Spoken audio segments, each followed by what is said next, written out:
Good morning students. कैसे हो आप सब।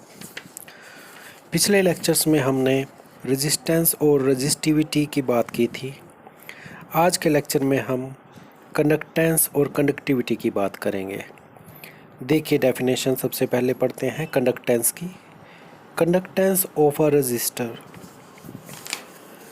तो ये क्या है? Conductance of a resistor is the measure of ease with which the charge flow through the conductor. अब यहाँ पे रजिस्टर क्यों लिखा गया है? रजिस्टर ये इसलिए लिखा गया है कि हर कंडक्टर की कुछ ना कुछ रेजिस्टेंस होती है, तो इसे कंडक्टेंस ऑफ ए रजिस्टर भी कह सकते हैं। एक्चुअली में ये कंडक्टर की रेजिस्टेंस और कंडक्टेंस से ही रिलेटेड है सारा। तो देखिए डेफिनेशन क्या है इसकी। Conductance of A register is the measure of ease. Ease का मतलब आसानी से, सुविधा से। With which the charge flow through the conductor, कि कितनी आसानी से चार्ज फ्लो करता है किसी कंडक्टर के अंदर, उसे उसकी कंडक्टेंस कहते हैं। It is equal to the inverse of its resistance. अब जैसा कि रेजिस्टेंस का हमें पता है वो अपोज करता था फ्लो ऑफ चार्ज का, ये ईज करता है, ठीक है। तो इस करके ये रेसिप्रोकल है रेजिस्टेंस का। एंड इज़ डिनोटेड बाय जी, तो इसे जी से डिनोट करते हैं, रेजिस्टेंस को आर से डिनोट करते थे। तो क्या आएगा इसका formula? G is equal to 1/r।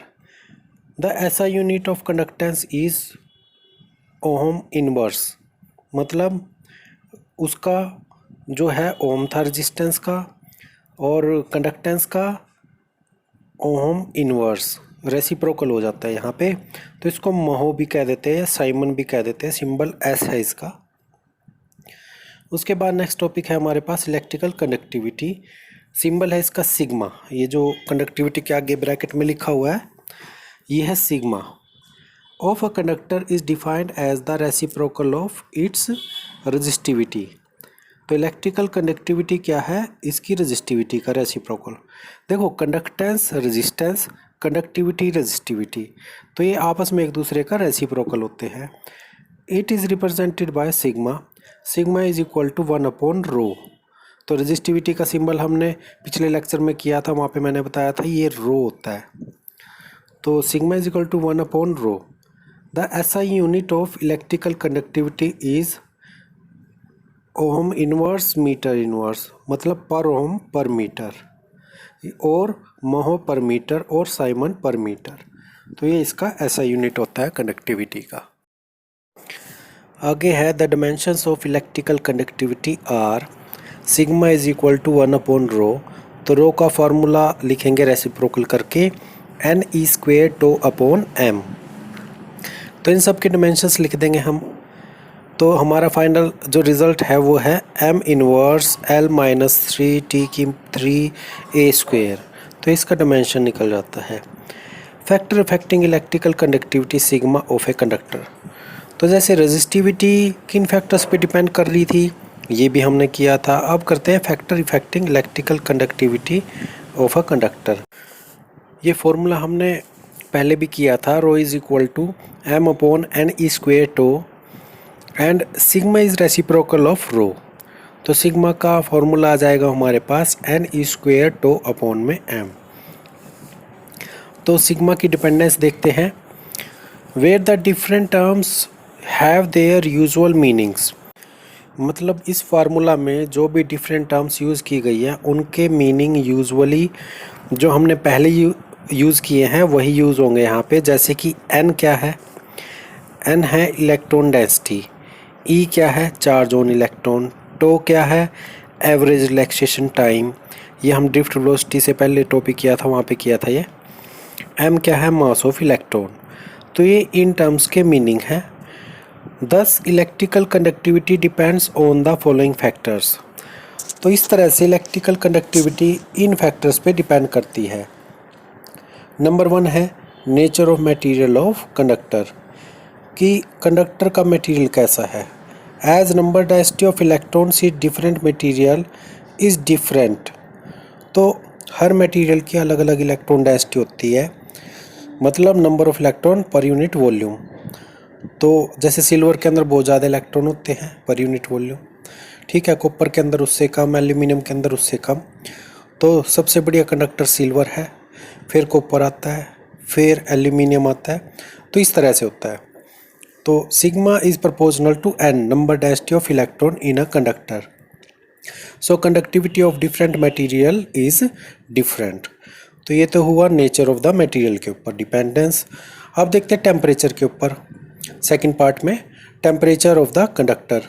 When temperature of the conductor increases then the value of relaxation time tau decreases.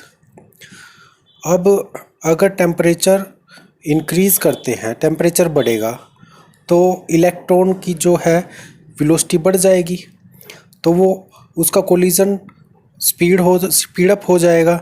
अगर वो ज़्यादा स्पीड से टकराएगा, ज़्यादा स्पीड से चलेगा, तो इधर उधर टकराएगा, तो बीच में रिलैक्सेशन का टाइम उसका कम हो जाएगा। ठीक है, तो इस वजह से क्या होगा, उसकी कंडक्टेंस जो है वो कम हो जाएगी अगर टेम्परेचर इंक्रीज होगा। ठीक है, कोलिजन की वजह से वो एक प्रॉपर डायरेक्शन में नहीं जा पाएगा, वो जिगजैग मोशन को ज़्यादा फॉलो करेगा और जो पोटेंशियल डिफरेंस अप्लाई किया है उसकी डायरेक्शन को कम फॉलो करेगा। इस करके उसकी कंडक्टेंस कम हो जाती है।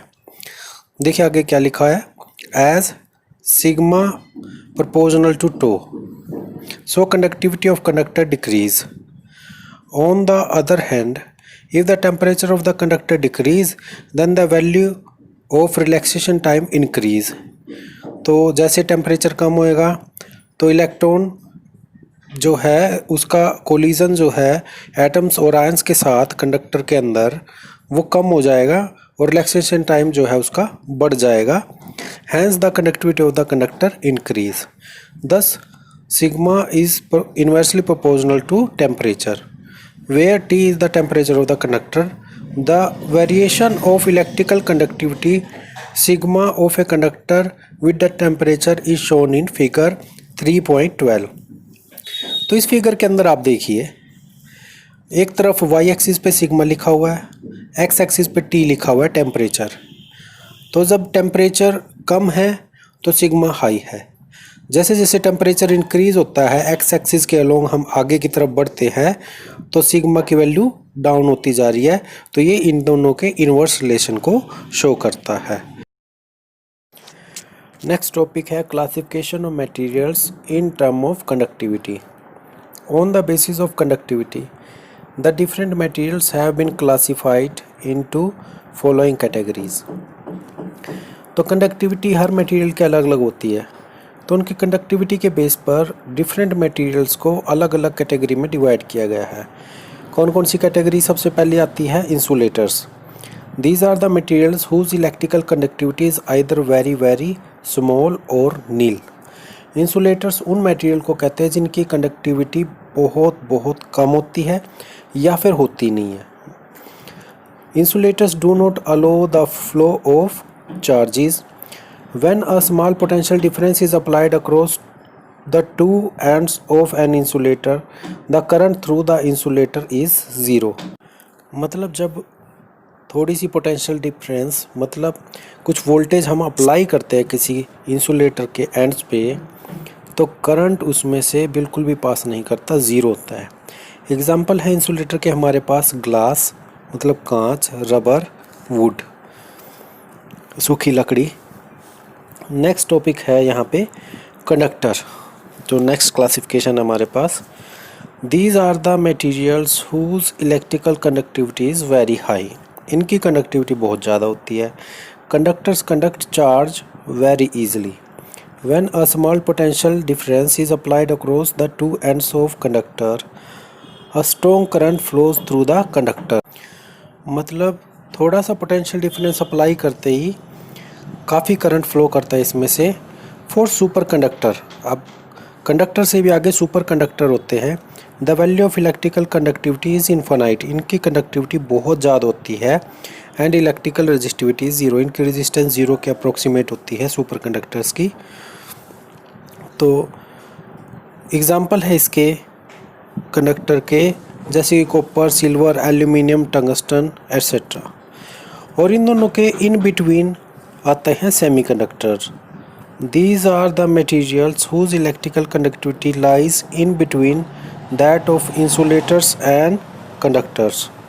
तो इनकी कंडक्टिविटी दोनों के बीच में, इंसुलेटर और कंडक्टर के बीच में लाई करती है. Semiconductors can conduct charge but no so easily as in case of conductor.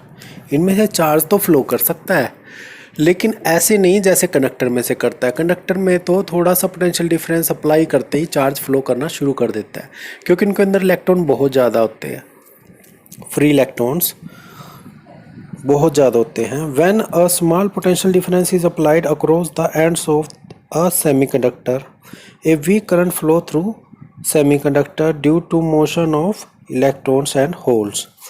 तो सेमीकंडक्टर के अंदर इलेक्ट्रॉन्स और होल्स होते हैं, उनकी वजह से एक वीक करंट मतलब बहुत कम करंट फ्लो करता है जब पोटेंशियल डिफरेंस अप्लाई करते हैं. इसके एग्जांपल है germanium and silicon. Next topic है नॉन ओमिक डिवाइसेस और limitations of Ohm's law. Ohmic devices क्या होते हैं? जो ओम्स लॉ को ओबे करते हैं, फॉलो करते हैं, ओम्स लॉ के अकॉर्डिंग बिहेव करते हैं. नॉन ओमिक डिवाइसेस होते हैं जो ओम्स लॉ को फॉलो नहीं करते और यही लिमिटेशंस हो जाती हैं ओम्स लॉ की कि उसकी कमियां क्या हैं, कहाँ पे वो अप्लाई नहीं हो सकता. Those devices which do not obey Ohm's law are called non-ohmic devices. For example, vacuum tube, semiconductor diode, liquid electrolyte, transistor. ये काफ़ी इलेक्ट्रॉनिक डिवाइसेस हैं जो इलेक्ट्रॉनिक सर्किट्स के अंदर यूज़ किए जाते हैं. तो ये नॉन ओमिक डिवाइसेस होते हैं और ये बहुत ज़्यादा यूज़ किए जाते हैं इलेक्ट्रॉनिक इक्विपमेंट सर्किट्स बनाने के लिए. The relation V upon I is equal to R, ये हमने ओम्स लॉ के अंदर पढ़ा था. ये relation is valid for both ohmic and non ohmic devices. ये रिलेशन तो दोनों के लिए एप्लीकेबल है, मतलब किसी भी इंस्टेंट ऑफ टाइम पे हम V अपॉन I निकाल लेंगे तो वो R निकल जाएगी उसकी रेजिस्टेंस.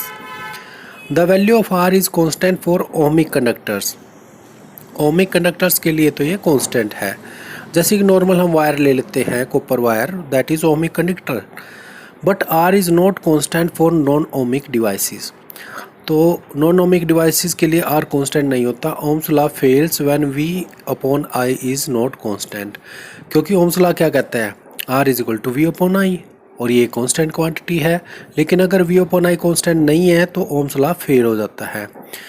आगे देखिए, for all non ohmic devices where there will be failure on Ohm's law. तो सारे नॉन ओमिक डिवाइसेस जिनके अंदर ओम्स लॉ फेल हो जाता है, V upon I graph has any one of the following characteristics. तो क्या करेक्टरिस्टिक्स होंगे? V अपॉन I ग्राफ का हमने वहाँ पे देखा था ओम्स लॉ के अंदर, वो एक स्ट्रेट लाइन थी. यहाँ पे VI graph is not a straight line, तो ये स्ट्रेट लाइन नहीं होगा. That is why non ohmic devices are called non linear devices. इनको नॉन लीनियर भी कहते हैं क्योंकि इनका ग्राफ जो है वो स्ट्रेट लाइन नहीं आता है. आगे देखिए, नंबर 1 है ए पे. ए पॉइंट है the relation V and I is non linear. Figure दे रखा है 3.14a. इसके अंदर नॉन लीनियर रिलेशन है. ये जो डार्क लाइन है ये ग्राफ को शो कर रही है, ये स्ट्रेट लाइन नहीं है, ये कर्व बना रही है थोड़ा सा. बी पॉइंट है the relation between V and I depends on the sign of V. तो ये रिलेशन जो है V के साइन के ऊपर डिपेंड करता है कि V हमने मान लो एंड्स पे लगाया है पॉजिटिव नेगेटिव, अगर उसको रिवर्स कर देंगे तो V का साइन क्या हो जाएगा, चेंज हो जाएगा, वो नेगेटिव हो जाएगा. इट मीन्स, इन्होंने भी एक्सप्लेन किया है, if I is the current for a certain value, मान लो किसी वैल्यू के लिए I करंट फ्लो करता है, वैल्यू ऑफ V, और ये पोटेंशियल डिफरेंस जब अप्लाई करेंगे तो करंट फ्लो करेगा. V है पोटेंशियल डिफरेंस, I है करंट. तो I is current, I current है कुछ वैल्यू ऑफ V के लिए. Then reversing the direction of V, अगर हम V की डायरेक्शन चेंज कर देते हैं तो करंट अपोजिट डायरेक्शन में होना चाहिए, लेकिन उसका मैग्नीट्यूड सेम होना चाहिए, सिर्फ डायरेक्शन ही तो चेंज होएगी. Keeping its magnitude fix does not produce a current of same magnitude I. लेकिन यहाँ पे क्या है, यहाँ पे अगर हम पोटेंशियल डिफरेंस के टर्मिनल को चेंज कर देते हैं, वोल्टेज के टर्मिनल को, मान लो हमने पॉजिटिव एंड लगाया A पे और नेगेटिव जो वायर लगाई है वो बी पे लगाई है, तो क्या होगा, करंट फ्लो करेगा एक डायरेक्शन में। अगर हम उन दोनों को रिवर्स कर दें, पॉजिटिव की जगह नेगेटिव लगाए और नेगेटिव की जगह पॉजिटिव, तो रिवर्स करंट चलना चाहिए था उतना ही, लेकिन यहाँ पे ऐसा नहीं है। ठीक है, तो करंट सेम मैग्नीट्यूड का नहीं होगा in the opposite direction. Figure 3.14 B, इसके अंदर आप देखिए, ये जो डायोड है उस केस की बात है ये।